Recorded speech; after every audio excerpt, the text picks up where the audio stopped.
Hello, Startup Vision. I'm Frédéric Halley. I'm the operating partner of Nextworld Capital, which is a Silicon Valley venture capital fund investing in enterprise software. Hello, Frédéric. Thank you so much for being here with us on Startup Vision TV. So we're going to talk about your role as a VC and about Nextworld. So it's a bicultural VC firm based both in the US and Europe, founded by an American and a French founder.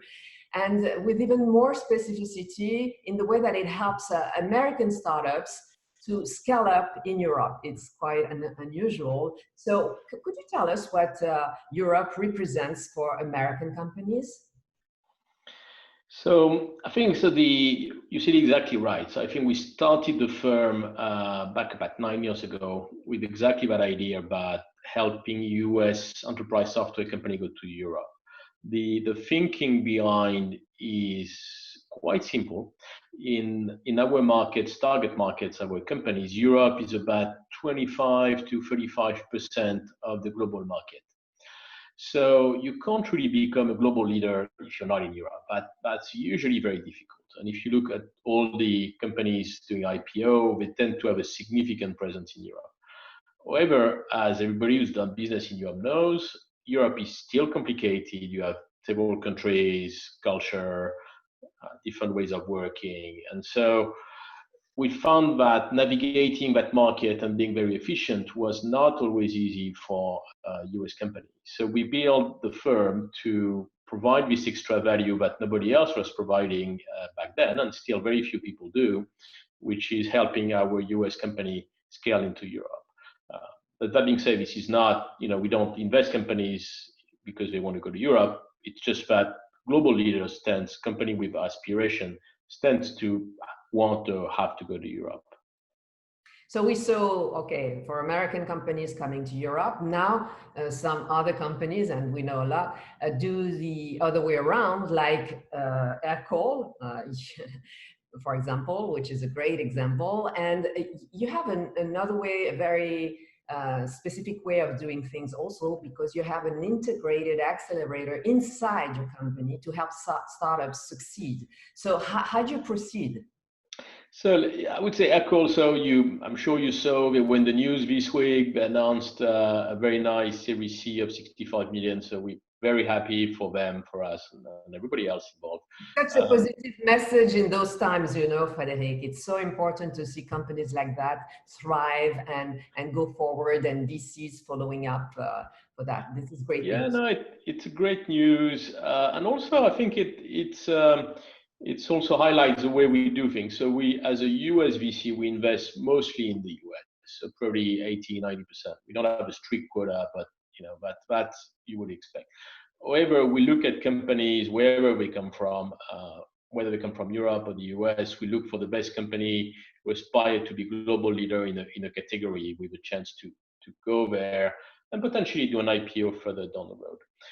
And we expect a lot of these companies are going to be from the US, but for instance, we clearly Aircall, we found them in France. We invested when they already had just a small foot in the US. We work closely with them to help them understand the US market, grow there, work on the go-to-market, hire the right talent, and scale up there. And we also contributed to the fundraising and just make sure they could go the story. So the model is really looking at the best companies in sectors we like, and probably 80% are going to be US, some want to come to Europe, but the other way around works really well for us too. I think we understand the Europe culture, whether from the funders, a local fund really well, and so we're able to fit into the puzzle really well with this company. So I think the other part of your question is how do we do that? And I wouldn't call that an accelerator per se. I think this is more like an ad hoc program, because the companies we work with are going to be in different sectors. The stages are going to be Series A to B, or early stage, but with some variation. And so what we do is fairly customized in the sense that the company doing SMB coming to Europe is not going to have the same need as an infrastructure IT company is going to large accounts. And so we tailor that very precisely to the needs of the company. But obviously, we have a few pillars to do that. And there's helping with recruiting talent, there's helping them on the structuring the go-to-market and all these elements. The pretty most important part, and that what has been most popular with our executive is the business development support, helping them find prospect customers across Europe in large accounts where we have relationship, finding partners. So this is usually, founders are very hands-on and very concrete. They love support, but they really love new business, new customers, and additional revenue. So we try to be very focused on that. And that goes through marketing events we organize, well, when they used to be events before, but it will come back, and relationship with accounts where we understand how different solutions are going to fit into the vision and so on. So that's typically the way we do that. And I think our support is typically the most critical when the companies are between probably, at the early stage in Europe, when we have 5-10 people on the ground, up to, 50. Some of our companies now have more than 100 people in Europe. So clearly, we're happy to help, but they don't need that as much as the people who have a couple of people in London or Paris trying to open up the first accounts. So there's something I wanted to mention because it's so great. You have a visionary name, Nextworld Capital. So can you talk about what will be the new normal in the next world, in the new world?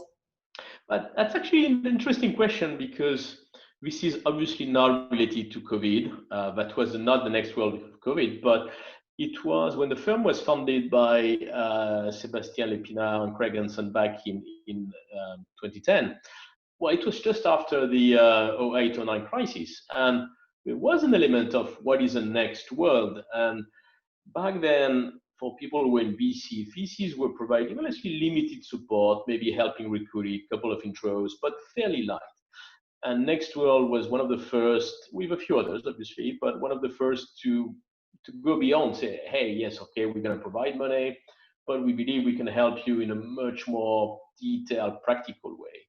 And that's what we built, at the beginning of the fund in 2011, 12, to what we call the platform where we can help our companies in Europe. So part of the Nextworld origin was doing the VC differently. You could argue that with time, more companies have done that, more funds. But there's another angle is that our founder, Sébastien, is very involved into a broader vision about the economy, and he has his foundation, he's involved in, more, I would say, tech for goods initiative and so on. So this is not really advertised as part of the Nextworld. If you go on our site, it's not what we publicize in the sense we believe that that's not necessarily why the startups are going to want to work with us, but it's still a strong part of the ethos and the culture of the firm, with the 1% giving and the initiative, and we're pretty close to the people in the foundation, which we know well.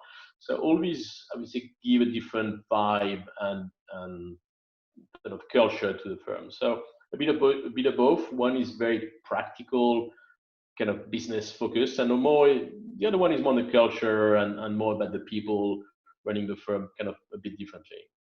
So this has a real meaning, and you really are ready for the new world, for the new normal that we have to establish with, tech for good, as you mentioned, and we have to reinvent something finally.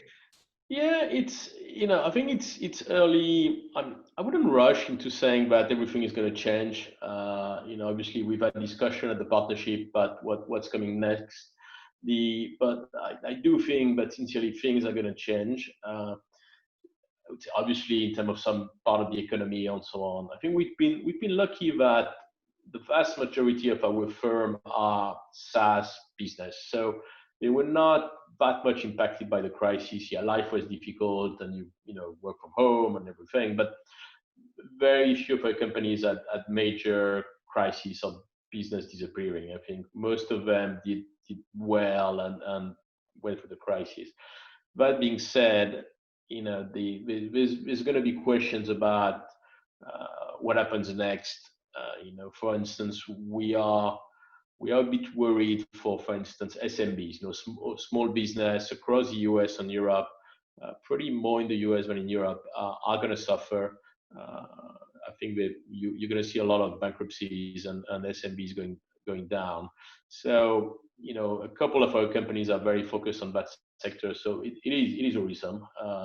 And what does it mean on the long run? That's still a bit difficult. I think if you look at the large enterprise, the big banks, the big insurance, yeah, things are going to change. Pretty not too much, not immediately. So I think it's early, but yes, there will be major winners and losers. And just going back to Aircall, which we mentioned earlier, the solution, which is cloud phone system, is very, very well adapted to the work from home system and kind of what is might be the new normal for a lot of us for the next 6, 12, 18 months. So some of these companies are clearly going to enjoy the nice ride. And so, I would say good for them, good for us.